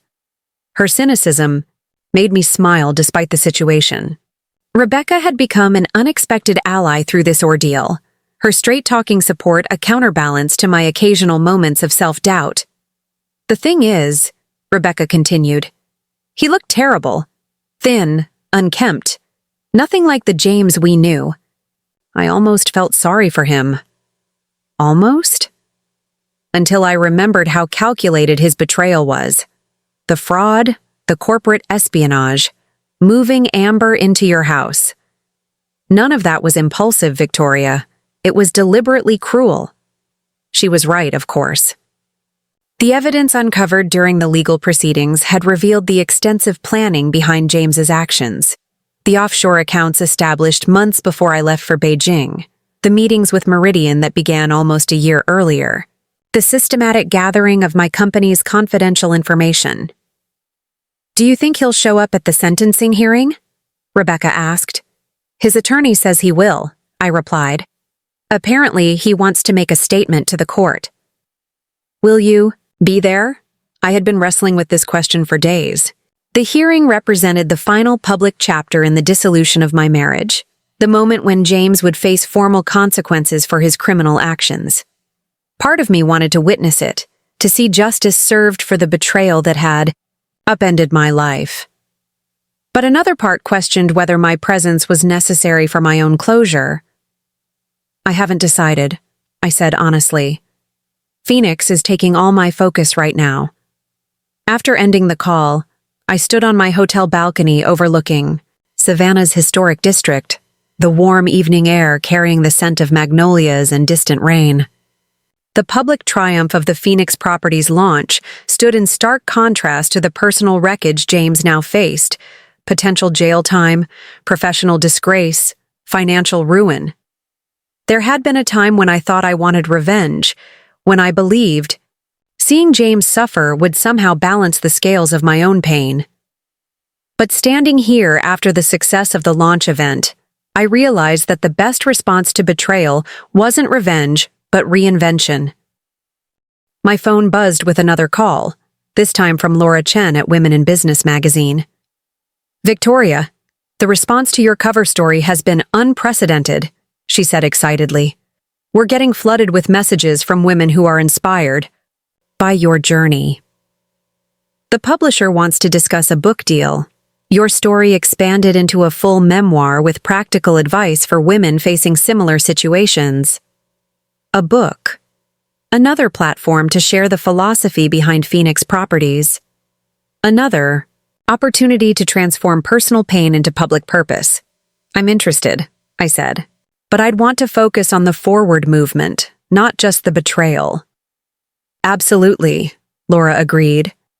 "What readers are responding to isn't the scandal of your husband's affair. It's how you channeled that experience into creating something meaningful.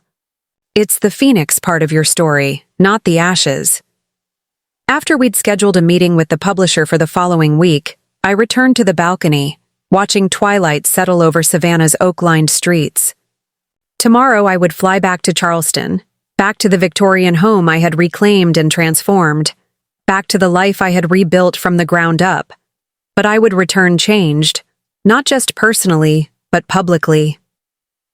The magazine cover, the successful launch event, the architectural digest feature, the potential book deal, each represented a step in my evolution from private pain to public purpose. Each validated my choice to transform betrayal into opportunity rather than allow it to diminish me. My phone buzzed with a text from Eleanor. Final settlement approved by judge. Divorce will be official on Monday. Congratulations. Another threshold. Crossed, another chapter closed. I typed back a simple, "Thank you," appreciation for her legal expertise, but also for the finality the message represented. As night fell completely over Savannah, I made my decision about James's sentencing hearing. I wouldn't attend, not out of fear or lingering pain, but because my story no longer revolved around his actions or their consequences. My time and energy belonged to Phoenix Properties now, to the women who would find refuge and renewal in the spaces we created, to the movement we were building with each renovation and resource. James's chapter in my life was ending. But the story, my story, was just beginning to unfold in ways I never could have imagined on that shocking evening when I returned from Beijing to find another woman in my home. The true triumph wasn't just surviving betrayal or even seeking justice for it. The triumph was in the phoenix I had become, rising from unexpected ashes to soar toward a future entirely of my own design. 1 year after that fateful phone call from Rebecca in my Beijing hotel room, I stood at the podium in the grand ballroom of the Charleston Magnolia Hotel, accepting the Women's Business Leadership Award. The irony wasn't lost on me. This was the same ballroom where James and I had attended countless charity galas during our marriage, where we'd been introduced as power couple Victoria and James Mercer so many times that the phrase had lost all meaning. Tonight, I stood alone on the stage, the spotlight illuminating just me, not as half of a power couple, but as a force entirely my own. "This award recognizes more than business success," I said, looking out at the sea of faces that included many who had witnessed both my public humiliation and subsequent rise. "It celebrates resilience, the ability to face unexpected devastation and build something more beautiful from the ruins." In the front row sat my Phoenix Properties team, Michael, now my Chief Operating Officer, Sonia, our Design Director, and 5 other talented professionals who had joined our rapidly expanding company. In just 1 year, we had completed renovations on 7 properties across 3 states, with 20 more in various stages of development. Our waiting list for Phoenix homes stretched into the hundreds, and we'd begun offering virtual workshops for women who couldn't access our physical properties. A year ago, I returned from a business trip to find another woman living in my house. I continued, no longer flinching from the public acknowledgement of what had happened. Today, Phoenix Properties has helped 37 women transition from similar moments of crisis to create new beginnings in homes designed specifically for their journey of renewal. The applause was immediate and sustained, led by Rebecca, who was practically vibrating with pride in the second row. Beside her sat Caroline Wu, the financial advisor who had discovered James's hidden assets and now partnered with Phoenix to offer financial literacy workshops for women in transition. The greatest lesson I've learned through this journey is that our lowest moments don't define us. Our response to them does. Phoenix Properties was born from betrayal, but it has grown through purpose, vision, and the recognition that thousands of women face similar transitions every day. As I concluded my acceptance speech, my gaze fell on an unexpected figure standing at the back of the ballroom, partially obscured by a column but unmistakable nonetheless. Amber. She looked different. Her hair its natural brown now, her clothing simple and professional rather than flashy. Our eyes met briefly across the room before she looked away, clearly uncomfortable at having been spotted. After the ceremony, as I circulated through the crowd accepting congratulations, I felt a light touch on my arm. I turned to find Amber, standing behind me, tension evident in every line of her body. "I wasn't planning to approach you," she said quickly. "I just wanted to hear your speech. I'm doing an internship with the event planning company that's hosting tonight. I didn't know you'd be here." "It's fine," I said, surprised to realize I meant it. Seeing her stirred no anger, no pain, not even discomfort, just a mild curiosity. "How are you?" She blinked, clearly surprised by the genuine question. "I'm starting over, I guess. The plea deal required community service hours, which I'm doing at a women's shelter. That's led to some perspective changes." I nodded, remembering that both James and Amber had eventually accepted plea deals. James for the fraud and corporate espionage, Amber for her lesser role in accessing my company's confidential information. James had received a 16-month sentence, currently being served at a minimum security facility. Amber had gotten probation and community service. "Your Phoenix properties," she said hesitantly. "It's really amazing. The women at the shelter talk about it. It's giving a lot of people hope. That's the goal," I replied, still marveling at how completely my feelings toward Amber had transformed.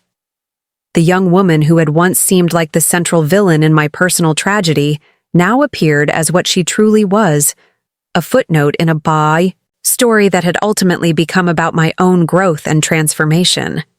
"I should go," Amber said, glancing nervously at the crowd. "I just wanted to say, I'm sorry. Really sorry. What we did to you was inexcusable." As she turned to leave, I found myself saying, "Amber." She paused, looking back. "Everyone deserves a second chapter." Her eyes widened at the unexpected grace, a sheen of tears visible before she hurried away through the crowd. Rebecca materialized at my elbow, champagne glass in hand. "Was that who I think it was?" "Yes," I said, accepting the glass she offered. "Life is full of unexpected full-circle moments." "You're certainly more forgiving than I would be," Rebecca observed. I considered this. It's not exactly forgiveness, more like perspective. Amber was a symptom, not the cause, and she's so far removed from my life now that anger seems like wasted energy. As the evening wound down, Michael approached with news that couldn't wait until morning. The Kensington Group just called. They want to invest $50 million in Phoenix, properties to expand nationwide. Their CEO read your book and wants to meet. My memoir, The Phoenix Principle, Transforming Betrayal into Breakthrough, had been published 3 months earlier to unexpected commercial success. What had begun as an expanded version of the magazine article had evolved into a business philosophy. Book that resonated far beyond women experiencing divorce. "Schedule the meeting," I said, "but be clear that I maintain creative control over all Phoenix properties. We're not compromising on our mission." Michael grinned. "Already made that clear. They're still interested." After the gala, I declined offers to join the after-party, and instead took a solitary walk through Charleston's historic district. The spring air was heavy with jasmine, the cobblestone streets quiet except for distant music spilling from restaurants and bars. I found myself following a familiar route that eventually led to my Victorian home, now fully restored to its original glory, with my own distinctive touches. I paused across the street, looking at the house that had once been the site of such pain and betrayal.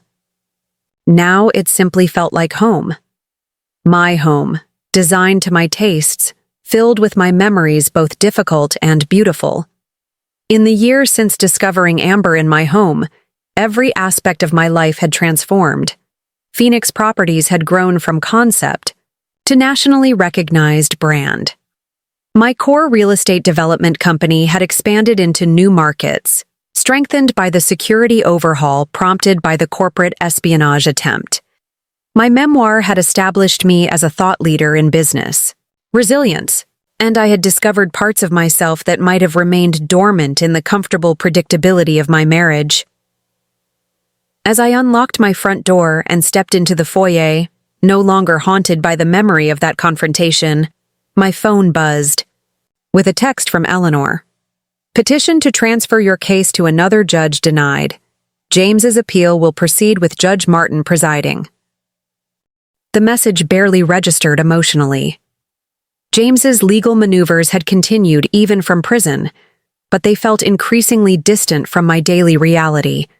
His appeals, his attempts to rebuild relationships with former colleagues, his letters, all, returned unopened, were artifacts from a past life that no longer defined me. In my home office, I found the latest designs for our newest Phoenix property, a former apartment building in Boston being converted into individual units for women in various stages of transition. The plans highlighted our signature features: advanced security systems, flexible spaces that could evolve as women's needs changed, and community areas designed to foster connection and mutual support. Each Phoenix property incorporated lessons from my own journey: the importance of physical security during vulnerability, the value of beauty and healing, the need for practical functionality during reinvention, and the power of community among women who understood transition from the inside out. As I reviewed the designs, I realized how completely my definition of success had evolved. A year ago, success had been measured in deal closings, portfolio expansions, and maintaining the appearance of a perfect marriage. Now it encompassed something far richer: creating spaces where women could rebuild their lives with dignity, sharing wisdom gleaned from painful experience, building a business that merged purpose with profit. The betrayal that had seemed like an ending had actually been a beginning, painful and unwelcome, but ultimately transformative. Without that shocking discovery of Amber in my home, I might never have created Phoenix Properties. I might never have written my book or recognized my own capacity for resilience. I might have continued accommodating a marriage that diminished rather than expanded me.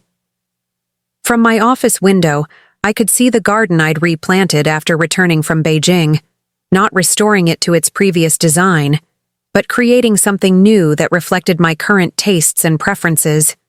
That garden symbolized everything about my journey. The uprooting had been painful, but what grew in its place was more authentically mine than what had been there before. The betrayal that had once defined my days now occupied its proper place in my story, not as the central plot point, but as the catalyst that had propelled me toward a more authentic and purposeful life than I could have imagined possible. And in that realization was the truest victory of all. Not just surviving betrayal, not just seeking justice for it, but transcending it completely to create a life that would have been impossible without that painful awakening. Full circle indeed, from devastation to triumph, from victim to visionary, from betrayed wife to the founder of a movement helping countless other women write their own next chapters. The house that had once been invaded was now truly mine. The life that had been shattered was now authentically reconstructed. And the woman who had stood shell-shocked in that foyer a year ago now moved through the world with purpose, power, and an unshakable knowledge of her own resilience. The circle wasn't just complete. It had spiraled upward, elevating me to heights I never would have reached without first experiencing the depths. Up next, you've got 2 more standout stories right on your screen. If this one hits the mark, you won't want to pass these up. Just click and check them out. And don't forget to subscribe and turn on the notification bell so you don't miss any upload from us.